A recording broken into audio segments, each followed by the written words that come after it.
ने कहा था कि दो पतंग और फटाके ये दोनों भारतीय संस्कृति में कहीं नहीं है।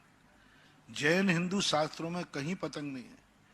इतने राजा महाराजा हिंदू हुए, ये कहीं नहीं।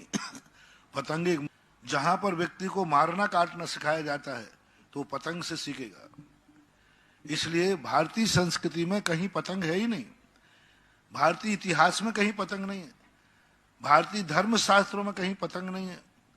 पतंग का उल्लेख ही नहीं है कहीं। क्योंकि जितने पतंग उड़ाते हैं 90% दूसरे को मारने का भाव आता है। जितने भी पतंग उड़ाते हैं वो क्या करते हैं, एक दूसरे। सबसे ज्यादा व्यक्ति को पतंग उड़ाने में आनंद कब आता है? जब दूसरे की पतंग कटती है, हिंसानंद। यानी जितनी देर पतंग उड़ा व्यक्ति रौद्र ध्यान है, उसको उड़ाने का उतना मजा नहीं है। जब दूसरे की पतंग कटती है, इसको हमारे यहाँ हिंसानंद बोलते हैं। पतंग संकल्प ही हिंसा में आएगा। बहुत अनर्थकारी पतंग है। दो चीजें भारत से समाप्त होना चाहिए अशुभ शगुन की अपेक्षा।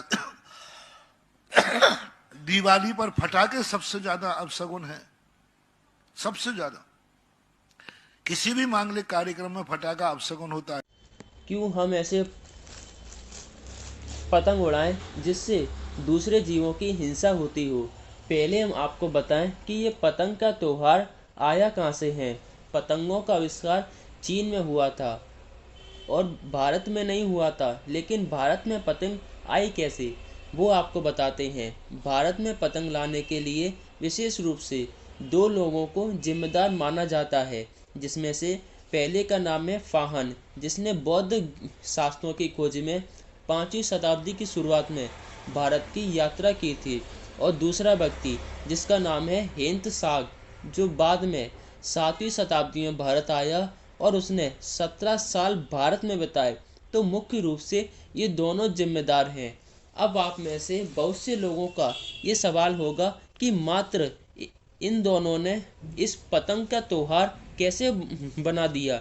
अब मैं आप लोगों से पूछना चाहता हूँ कि आज से 10 साल पहले 4G नेट नहीं था, फिर इतनी जल्दी मात्र 5 से 6 सालों में भारत दुनिया का नंबर 1 इंटरनेट यूज़ करने वाला देश बन गया। बिल्कुल इसी तरह पतंग के साथ हुआ। लेकिन मैं पतंग का विरोध इसलिए नहीं कर रहा कि पतंग अपने देश का त्यौहार नहीं है। मैं पतंग का विरोध इसलिए कर रहा हूँ क्योंकि इससे आसमान में उड़ने वाले मासूम जीवों की हत्या होती हो। आप मुझे एक बात बताइए, अगर आप रोड पर चल रहे हो और आपको गाड़ी ने आकर ठोक दिया तो आपकी मौत होगी कि नहीं होगी? बस इसी प्रकार उन मासूम जीवों के साथ होता है। जब आप ये पतंग उड़ाते हो, फिर एक चिड़िया शांति से आसमान में जा रही थी, लेकिन उस पतंग का मांझा उसको लगा और उस बेचारे की मौत हो गई। लेकिन ये तो आजकल इंसानों के साथ भी हो रहा है। आपने सुना ही होगा पिछली साल कि मांझा लगने से बहुत से इंसानों की मौत हो रही है। इसलिए इसका उपयोग कम से कम करें और हो सके तो बिल्कुल ना करें। जय जिनेंद्र।